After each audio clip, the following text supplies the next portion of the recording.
नमस्कार दोस्तों, good morning. आशा करता हूँ आपकी तैयारी बहुत ही अच्छी चल रही होगी और अपनी तैयारी को बेहतर से बेहतर बनाने के लिए हमारे जीके गुरु टेक्स चैनल के साथ जुड़े रहें और अपनी तैयारी को बेहतर से बेहतर बनाएं। जिन भाइयों ने अभी तक हमारे चैनल को सब्सक्राइब नहीं किया है वो प्लीज़ सब्सक्राइब करें और जिन भाइयों ने सब्सक्राइब कर रखा है उनके लिए बहुत बहुत धन्यवाद। आज की क्लास में political science previous year question paper हैं। आज की क्लास का टॉपिक है तुलनात्मक राजनीति। तुलनात्मक राजनीति के अंदर टॉपिक है राजनीतिक दल और दबाव समूह। राजनीतिक दल और दबाव समूह से परीक्षा में क्वेश्चन बार बार रिपीट होते हैं दोस्तों। आज की क्लास में शुरू करते हैं। आज की क्लास का पहला प्रश्न आपकी स्क्रीन पर है। निम्नलिखित में से किसने दबाव समूह को अनाम साम्राज्य की संज्ञा दी? निम्नलिखित में से किसने दबाव समूह को अनाम साम्राज्य की संज्ञा दी है? लुसियन डब्ल्यू पाई, ग्रोवियल आमंड, फाइनर, एफ.डब्ल्यू. रिग्स। आपका सही जवाब होगा ऑप्शन सी, फाइनर। फाइनर ने दबाव समूह को अनाम साम्राज्य कहा था। जो फाइनर था उसने दबाव समूह को अनाम साम्राज्य की संज्ञा दी थी। प्रोफेसर एसी फाइनर ने दबाव समूह को अज्ञात साम्राज्य एवं तीसरे सदन की संज्ञा दी। अज्ञात साम्राज्य और तीसरे सदन की भी संज्ञा दी थी दोस्तों। जबकि डी मैकिन ने अदृश्य सरकार कहा था। दबाव समूहों को डी मैकिन ने अदृश्य सरकार कहा था। मैकिन ने क्या कहा था दोस्तों? अदृश्य सरकार। अदृश्य सरकार किसने कहा था? मैकिन ने कहा था। आपका अगला सवाल,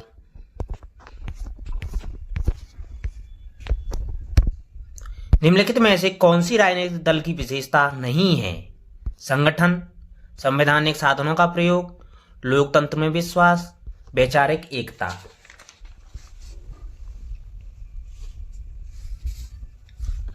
आपका सही जवाब होगा ऑप्शन बी, असंवैधानिक अवैधानिक साधनों का प्रयोग।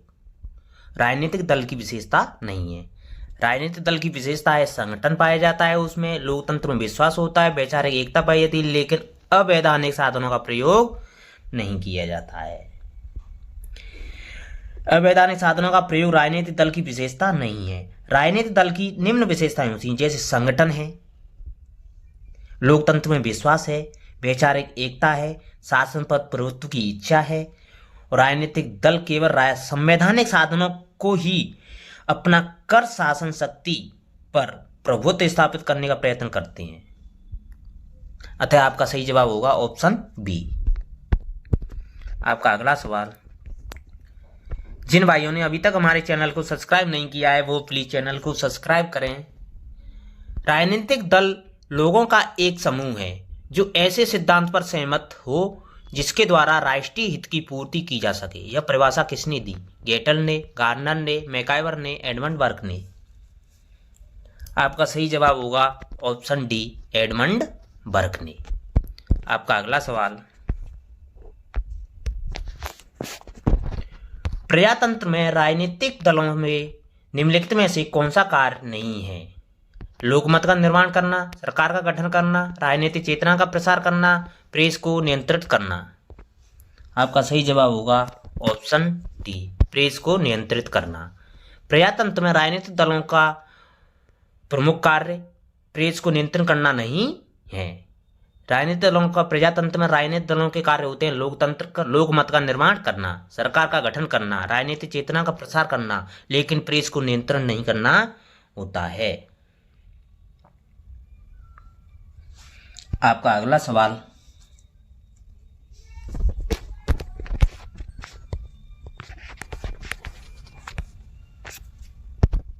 निम्नलिखित में से कौन सा कार्य राजनीतिक दलों का नहीं है? समाजीकरण एवं भर्ती, हितों की अभिव्यक्ति, हितों की समूहन, नियम अधिनिर्णयन। आपका सही जवाब होगा ऑप्शन डी, नियम अधिनिर्णय। नियम अधिनिर्णय है जो राजनीतिक दलों का कार्य नहीं है। आपका अगला सवाल,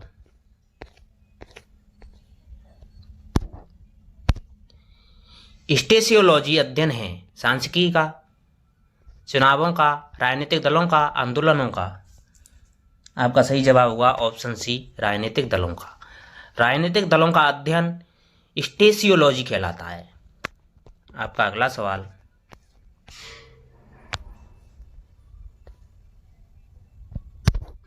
निम्नलिखित में से किसको ग्रेवियल आमंड द्वारा हित समूहों की एक श्रेणी के रूप में प्रस्तुत नहीं किया गया है?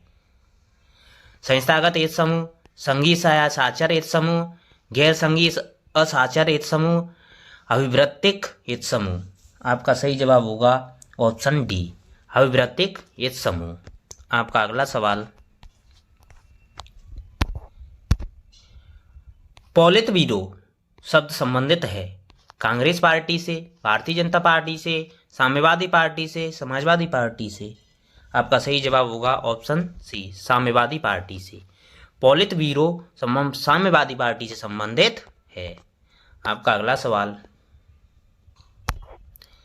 उपद्रव एवं प्रदर्शन प्राय उदाहरण हैं संस्थागत हित समूह के, समुदायात्मक हित समूह के, असामुदायात्मक हित समूह के, अप्रतिमानित हित समूह के? आपका सही जवाब होगा ऑप्शन डी, अप्रतिमानित हित समूह के। आपका अगला सवाल,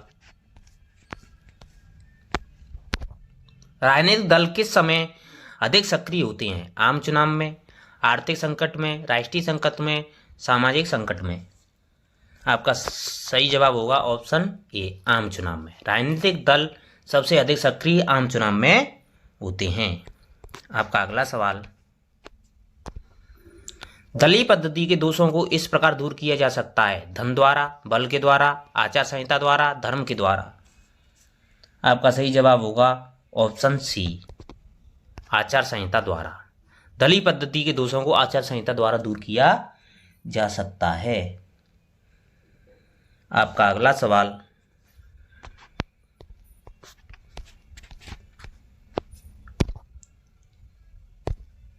निम्न में से किसको लूट पद्धति, स्पॉइल्स सिस्टम भी कहा जाता है? अभिभावक नौकरशाही, जातीय नौकरशाही, संरक्षक नौकरशाही, योग्यता आधारित नौकरशाही? आपका सही जवाब होगा ऑप्शन सी, संरक्षक नौकरशाही को लूट पद्धति कहा जाता है। आपका अगला सवाल, दबाव समूह का मुख्य उद्देश्य क्या है? राजनीतिक शक्ति प्राप्त करना, समाज सेवा, अपने हितों की रक्षा के लिए शासन पर दबाव डालना, लोगों पर दबाव डालना? आपका सही जवाब होगा ऑप्शन सी, अपने हितों की रक्षा के लिए शासन पर दबाव डालना ही दबाव समूहों का मुख्य उद्देश्य है। आपका अगला सवाल, जिन भाइयों ने अभी तक हमारे चैनल को लाइक नहीं किया है, प्लीज वो लाइक का बटन जरूर दबाएं।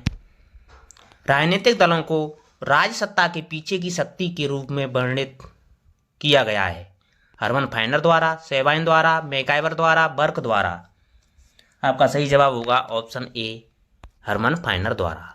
हरमन फाइनर ने राजनीतिक दलों को राज सत्ता के पीछे की शक्ति कहा है। आपका अगला सवाल,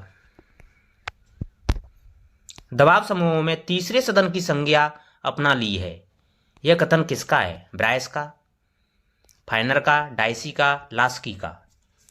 आपका सही जवाब होगा ऑप्शन बी, फाइनर का। फाइनर ने कहा है कि दबाव समूहों ने तीसरे सदन की संज्ञा अपना ली है। आपका अगला सवाल, वर्तमान लोकतंत्र में अदृश्य साम्राज्य किसे कहा जाता है? दबाव समूहों को, राजनीतिक दलों को, जनसंचार के माध्यम को, फिल्म उद्योग को? आपका सही जवाब होगा ऑप्शन ए, दबाव समूहों को। दबाव समूहों को अदृश्य साम्राज्य कहा जाता है। अदृश्य साम्राज्य की संज्ञा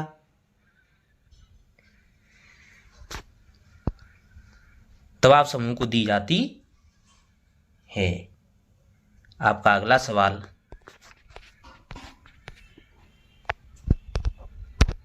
राजनीतिक दलों का अभिजनवादी सिद्धांत निम्नलिखित में से किसने दिया? बर्क ने, सरटोरी ने, मिल ने, फ्राइडमैन ने?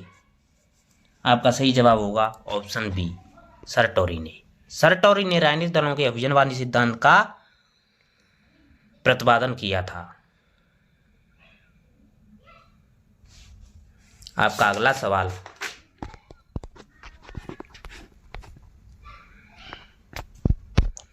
राजनीतिक दलों के सिद्धांत के संदर्भ में निम्न में से किसका प्रतिपादन मॉरिस डूसबर्गर द्वारा किया गया है? द्विदलीय व्यवस्था का, संरचना के आधार पर, चतुर्वर्गीय वर्गीकरण का, संवर्ग कैडर पर आधारित दल का, मिलीजुली बहुदलीय व्यवस्था का।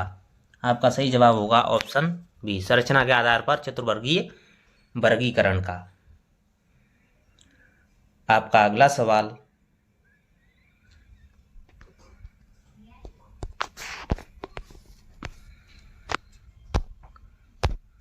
निम्नलिखित में से कौन एक कथन सही है? दबाव समूह का निर्माण एक निश्चित अवधि के लिए होता है। कुछ दबाव समूह अस्थायी होते हैं जबकि कुछ स्थायी। सभी दबाव समूह स्थायी होते हैं, सभी दबाव समूह अस्थायी होते हैं। आपका सही जवाब होगा ऑप्शन बी, ऑप्शन बी। कुछ दबाव समूह अस्थायी होते हैं जबकि कुछ अस्थायी होते हैं। आपका अगला सवाल, राजनीतिक दलों के दोषों के संबंध में क्या गलत है? वे राजनीतिक पक्षपात को प्रोत्साहित करते हैं, वे एक व्यक्ति के विचाराधीन व्यक्ति की स्वतंत्रता का हनन करते हैं, वे शक्ति पृथक्करण की कठोरता को तोड़ते हैं, वे लोगों को बांटते हैं। आपका सही जवाब होगा ऑप्शन सी, वे शक्ति पृथक्करण की कठोरता को तोड़ते हैं। आपका अगला सवाल,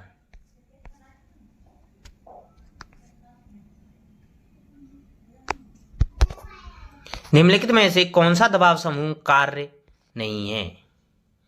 सरकार निर्माण के लिए चुनाव लड़ना, अपने पक्ष अभ्यर्थियों को निर्वाचन कराने में सहायता करना, अपने हितों की पूर्ति हेतु विधायकों का समर्थन प्राप्त करने के प्रयोजन से उन्हें संरक्षण देना, जनमत का समर्थन प्राप्त करने के लिए उसे प्रभावित करना। आपका सही जवाब होगा ऑप्शन ए, सरकार निर्माण के लिए चुनाव लड़ना दबाव समूह का कार्य नहीं है। आपका अगला सवाल, किसने राजनीतिक दलों को विचारों का दलाल कहा है? ब्राइस, लावेल, मैकाइवर, मिचेल्स।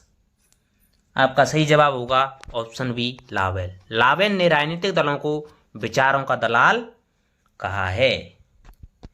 आपका अगला सवाल,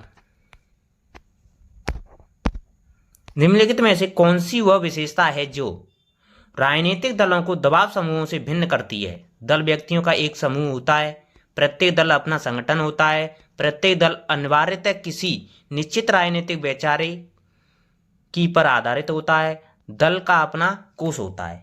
आपका सही जवाब होगा ऑप्शन सी, प्रत्येक दल अनिवार्यतः किसी निश्चित राजनीतिक वैचारिकी पर आधारित होता है। आपका अगला सवाल, राजनीतिक दल की परिभाषा सर्वप्रथम दी थी बर्क द्वारा, बेंथम द्वारा, लास्की द्वारा, हीगेल द्वारा। आपका सही जवाब होगा ऑप्शन ए, बर्क द्वारा।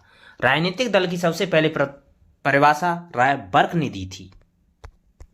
आपका अगला सवाल आज की क्लास का आखिरी सवाल है दोस्तों, निम्नलिखित में से किस देश में एक दलीय व्यवस्था है? जर्मनी में, स्विट्जरलैंड में, पाकिस्तान में, चीन में। आपका सही जवाब होगा ऑप्शन डी, चीन में।